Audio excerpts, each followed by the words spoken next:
Olá, senhores, vamos fazer agora um tutorial para a nossa prova de introdução ao estudo do direito, a primeira prova aí do semestre, né? E nós vamos avaliar e tratar aqui dos assuntos que foram discutidos em sala de aula, que foram debatidos a título de revisão. Então temos aqui introdução ao estudo do direito, iniciamos apontando que o direito representa o modo como uma sociedade se organiza, modo como a sociedade se organiza.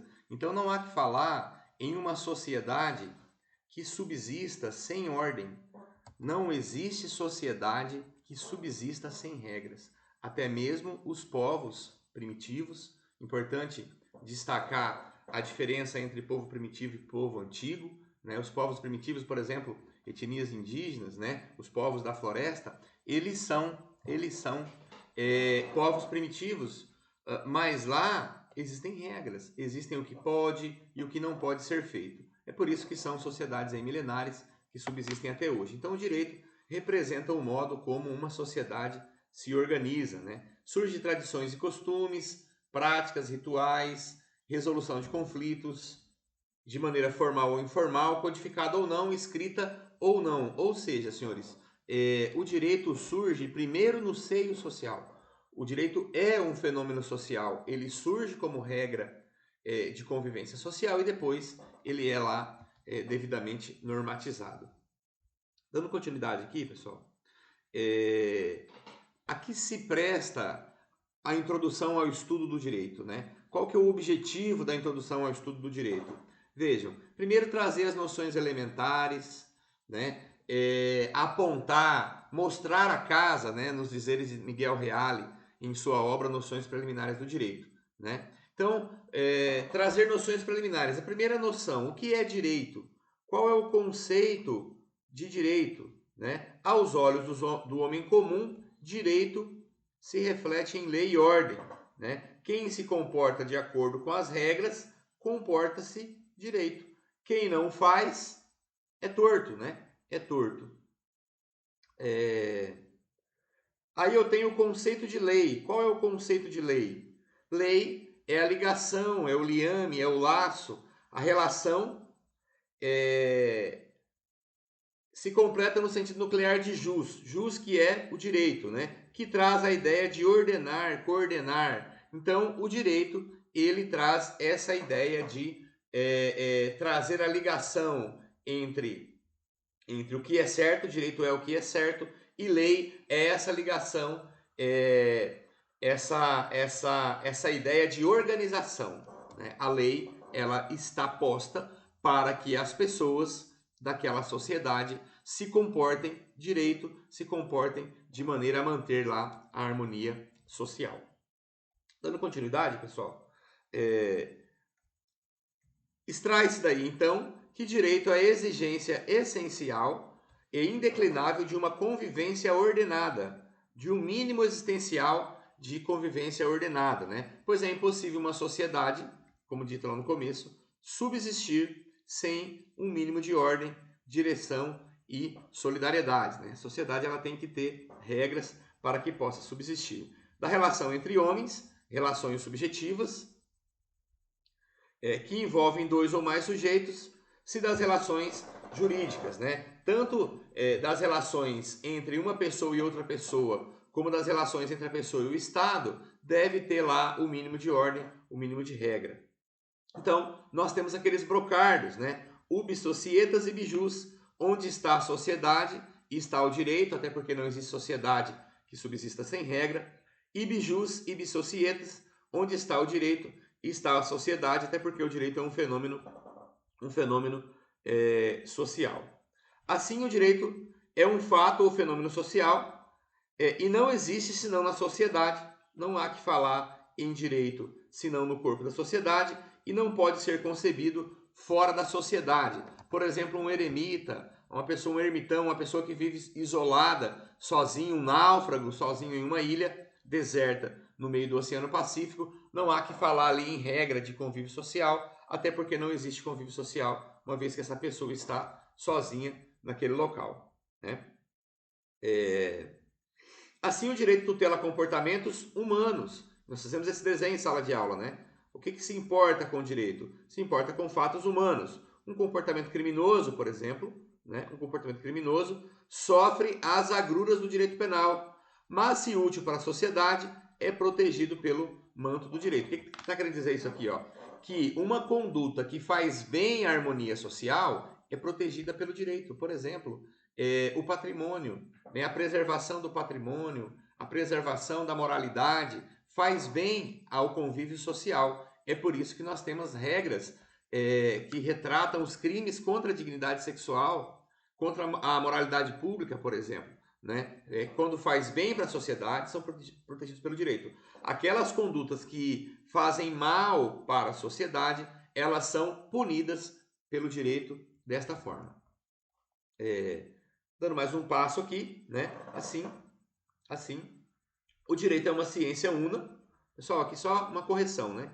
Aqui é una, viu? Una, que precisa ser apreciada dessa forma. A divisão é meramente didática, assim, segundo Miguel Reale, um dos primeiros objetivos do IED é a visão panorâmica e unitária das disciplinas jurídicas. Aqui, pessoal, quando diz que o direito é único, lá na nossa aulinha, nós desenhamos uma árvore. E esta árvore representa lá o direito. Né? Nós vimos que existem vários ramos nessa árvore. Por exemplo, nós temos o direito constitucional, né? Da Constituição Federal. Nós temos o direito penal, nós temos o direito civil. Essa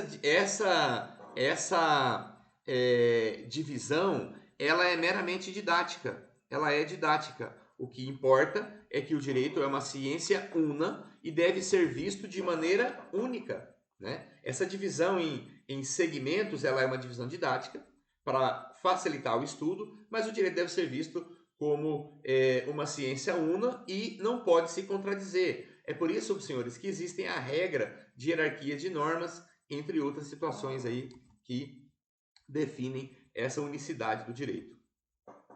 O direito, além de uno, ele é complementar. Né? O que significa a complementariedade do direito? Né? Segundo a segunda finalidade, né, da introdução ao estudo do direito é determinar a complementariedade das disciplinas jurídicas, ou o sentido sistemático da unidade do fenômeno jurídico. Ou seja, olha só, gente, olha só. A ciência jurídica obedece uma unidade de fim, que é finalístico ou teleológico. Né? O que significa ser teleológico? Ciência que estuda a finalidade, as causas finais, é capaz de relacionar um acontecimento com o seu efeito final. Né? Então, as disciplinas do direito, elas se complementam. Né? O direito tem essa característica de complementariedade. Eu tenho todas as regras no campo privado, no campo público, de maneira e de forma a elas se complementarem, e a finalidade é a paz social. Né? Finalidade, né, ao fim e ao cabo lá do direito, é a paz social. Falamos também da linguagem do direito. Né? A linguagem do direito. Para alcançar uma visão unitária do direito, é necessário compreender e adquirir um vocabulário próprio. Né? Cada ciência exprime-se em uma linguagem. Nós falamos aqui em sala de aula que ter um vocabulário jurídico não é ser prolixo, né? Mas é você compreender que dentro daquele contexto, algumas palavras possuem um efeito, um significado diferente. O exemplo que nós demos é o exemplo da palavra competência. Chegar e dizer assim, olha, o juiz criminal não tem competência para processar e julgar uma causa de família. Aí alguém diz assim, mas como que ele não tem competência, professor? Ele tem competência sim, ele é competentíssimo, ele passou em um concurso dificílimo. Ocorre que dentro do cenário da discussão da ciência jurídica, a palavra competência está afeta às atribuições do juízo. Né? Aquele juiz ele tem por atribuição dizer o direito no campo criminal e não no campo de família. Então, de fato, ele é incompetente para aquela situação. Um juiz comum, né? Um juiz da justiça comum vai lá e julga policiais militares que praticaram um crime militar. Esse juiz é incompetente.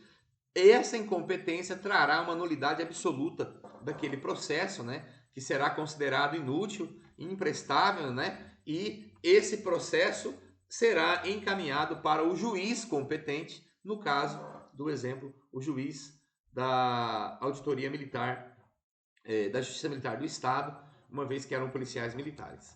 Né? Dando continuidade aqui rapidamente, né? Os juristas falam de uma linguagem própria e devem se orgulhar disso. Expressões comuns no mundo jurídico adquirem sentido técnico especial no exemplo que nós trouxemos aí e explicamos o caso da competência. Né? É necessário que se dediquem maior atenção à terminologia jurídica, sem a qual não poderão penetrar no mundo do direito, segundo Miguel Reale. Né? Também é necessário a observação do método jurídico. Método, o que é o método? Método é o caminho que deve ser percorrido para a aquisição da verdade, de um resultado rigorosamente verificado. Aí, tá aqui, ó. Importante pra caralho, né? Sem método não há ciência. Por quê? Porque sem método, o que eu tenho é o conhecimento vulgar. E esse conhecimento vulgar, ele é incompleto porque falta ali a certeza da certeza. Essa certeza da certeza ela é trazida pelos testes, né, apontados pelo método adotado. O direito também, senhores, ele se relaciona com outras disciplinas, né? Ele se relaciona, por exemplo, com a sociologia. A sociologia, ela é uma disciplina que ela é uma ciência, na verdade, né, que tem por finalidade, por fim, o estudo do fato social na sua estrutura e na sua funcionalidade, para, né, saber como esses grupos humanos se organizam e se desenvolvem em função de múltiplos fatores que atuam sobre as formas de convivência. Então, a sociologia ela vai estudar o fato social em si, né? A sociologia ela não tem por objetivo traçar regras e normas. Ela vai observar o fato social, né? Ela não vai traçar uma regra e uma norma para controlar o viver coletivo, mas ela vai verificar como a vida social comporta diversas regras, né? Como reage em relação a essas regras nestas e naquelas circunstâncias. Já a sociologia jurídica, ela busca compreender por outro viés, né? Ela busca compreender como que a norma jurídica se apresenta efetivamente, como experiência humana, por vezes com resultados bem diferentes dos esperados pelo legislador. Ela não instala modelos de organização de conduta. Às vezes o legislador, ele espera, com uma regra jurídica, mudar um comportamento e isso não é possível. Percebam, senhores, o legislador, ele foi lá e criou, tentando acabar com a miséria, ele vai lá e criminaliza a mendicância, né? Quem estiver lá pedindo dinheiro na rua será preso, né? Com a finalidade de acabar com a miséria. Perceba que, mesmo essa lei tendo seguido toda a formalidade jurídica, ela não vai alcançar a finalidade porque nós temos outros fatores causadores aí da miséria. Ainda, senhores, sobre direito e moral, né? A diferença conceitual, isso aqui é muito importante, entre direito e moral, é o seguinte, ó, é que a moral, né, ela é cumprida espontaneamente. E aquele, né, que é o direito, ele é armado de coerção. Ou seja, senhores, a moral, ela exige uma aderência voluntária do espírito da pessoa. Eu faço isso porque eu acredito que é o correto a ser feito. É moral que se faça assim, né? Já o direito, não. O direito não se importa nem com a sua opinião. Mas eu não acho certo eu pagar 27,5% de imposto de renda. Eu trabalhei por esse dinheiro. O direito tributário fala assim, olha, o que você acha não me interessa, desde que você pague. E se não pagar, crime tributário. Então, o direito não se importa com a sua opinião, já a moral exige uma aderência do espírito. E aí, senhores, nós temos que o direito ele é heterônomo. A moral ela tem uma situação de aderência voluntária, né? O direito, por sua vez, as normas podem ou não ser cumpridas, restando para isso as consequências. O que quer dizer com isso aqui? Eu tenho uma regra jurídica que diz que você tem que parar no sinal vermelho. Mas você pode escolher não parar? Pode. Você pode escolher não parar. O que vai acontecer é que você vai ser multado, né? Eu tenho uma regra jurídica que diz que você não pode subtrair coisa alheia móvel.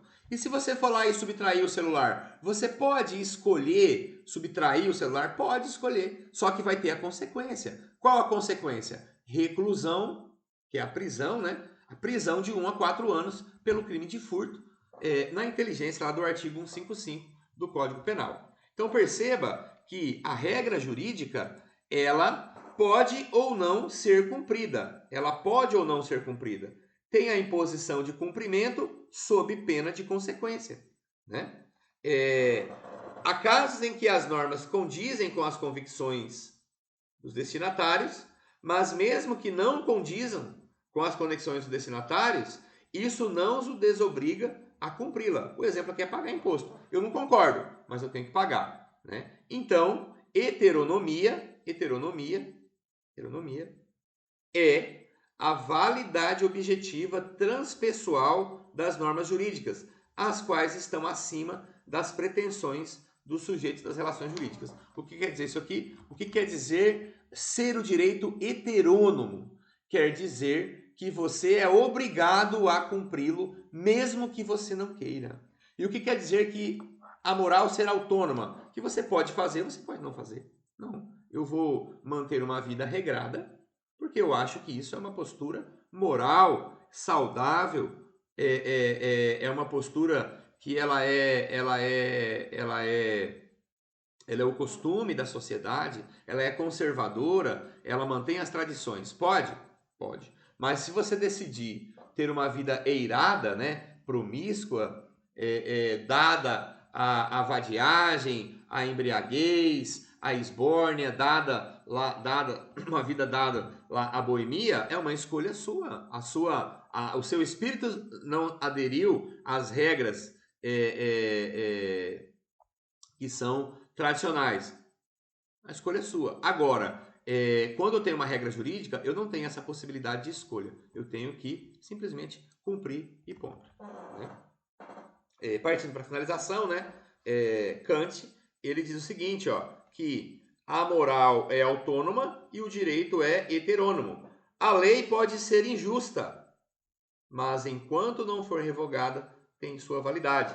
Assim, o direito é a ordenação heterônoma e coercível da conduta humana. Segundo Kant, né? O que quer dizer ser o direito? A ordenação heterônoma quer dizer que ele é imposto. Você não tem a opção de não cumprir, né? E além de ser imposto, ele é imposto para você cumprir, ele é coercível. Se você não cumprir, você está sujeito a uma pena, né? E isso está para regular a conduta humana e o objetivo final é manter lá a harmonia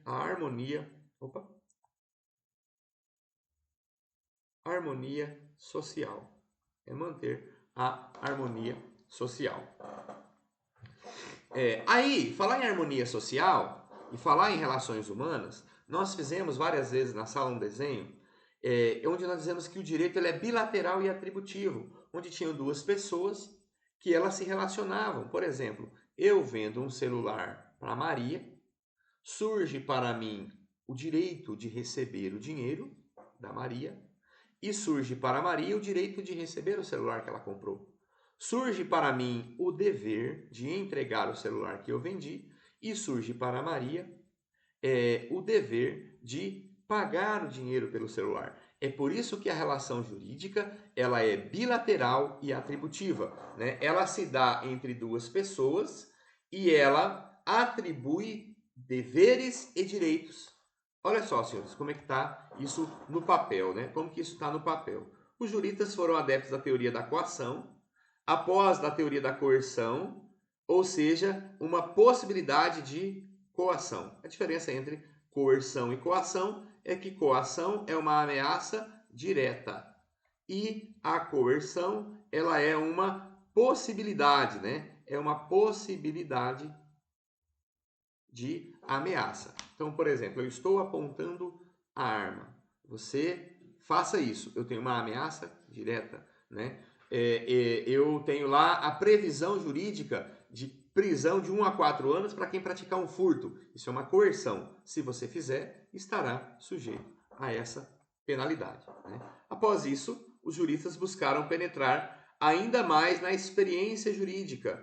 Segundo Miguel Reale, surge a chamada bilateralidade atributiva, né? A bilateralidade atributiva quando duas ou mais pessoas se relacionam segundo uma proporção objetiva que as autoriza a pretender ou a fazer garantidamente algo. Por exemplo, amigo que pede dinheiro emprestado. Então eu tenho aqui, ó, eu tenho uma pessoa e eu tenho outra pessoa, né?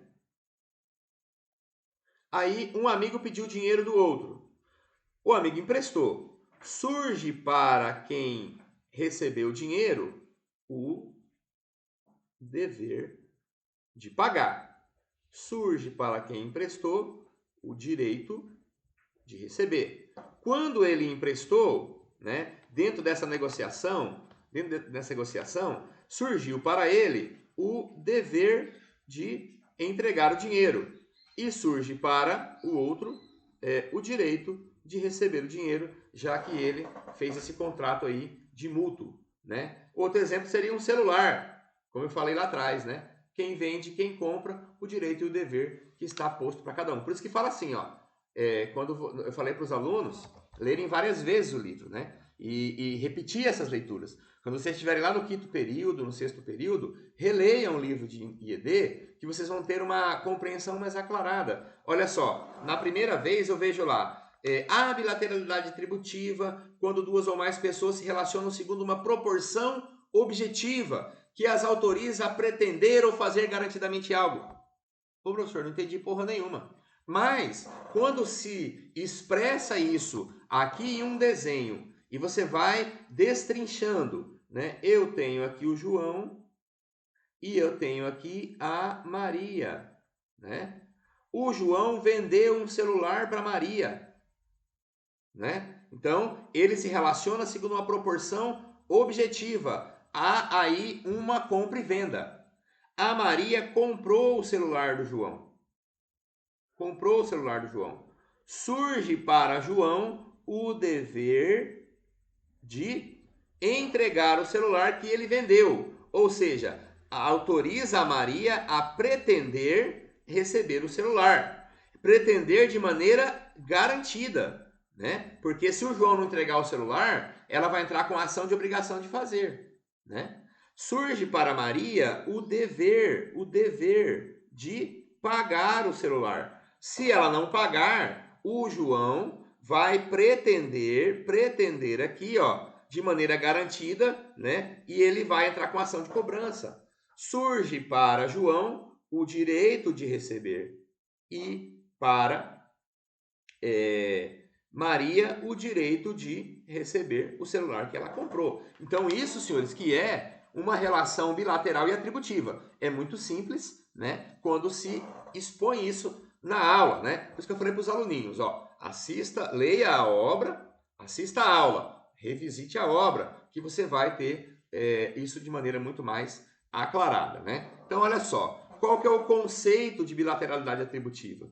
Vejam bem, senhores, ó, é uma proporção intersubjetiva, porque vai ser entre duas pessoas, em função da qual os sujeitos de uma relação ficam autorizados a pretender, exigir ou fazer garantidamente algo. De novo, olha aqui, ó, eu tenho um sujeito, eu tenho outro sujeito, né? Eles se relacionaram, essa relação ela é intersubjetiva, porque partiu do querer de ambos, não houve lá uma obrigação dessa relação. A Maria comprou o celular porque ela quis, o João vendeu porque ele quis, né? Essa relação fica autorizada a pretensões ou exigências. A partir do momento em que João entregou o celular aqui para Maria, ele pode exigir o pagamento. Ele tem o direito de receber. E ela, a partir do momento que pagou, ela tem o direito de receber o aparelho, né? E assim, ambos também têm deveres. Ela tem o dever de pagar o celular e ele tem o dever de entregar o celular. Isso colocando aqui num desenho, né, o que está neste texto aqui do Miguel Reale, de maneira muito clara, né, muito simples. Penso que não restará nenhuma dúvida aí com relação a esse assunto, né? Então, pessoal, essa é uma frase que eu utilizo, né? Isso aqui não é dia fácil, o último foi ontem. É uma frase dos SEALs, né? Os Navy SEALs americanos. Vocês estão aí no primeiro semestre, né? No primeiro passo, vocês têm um projeto de vida de 5 anos e é necessário que vocês se esforcem. Não se limitem a resumos, a videoaulas. Bebam na fonte, leiam o livro, se desafie, leia todo o livro do Miguel Reale. Ficou na dúvida, vai no dicionário, conversa com o professor. Eu fico muito feliz quando eu vejo um ex-aluno próspero, né? Passando na UAB, passando num concurso, advogando lá, ganhando dinheiro, né? Eu fico muito feliz. Então, faço votos de sucesso a todos os senhores, né? Estou à disposição. Se você gostou desse vídeo aí, se inscreve no nosso canal, né? Eu sempre estou colocando lá dicas de direito, videoaulas, né? É um projeto pessoal que tem tudo aí para dar certo. Muito obrigado, senhores. Fiquem na paz e até a próxima oportunidade.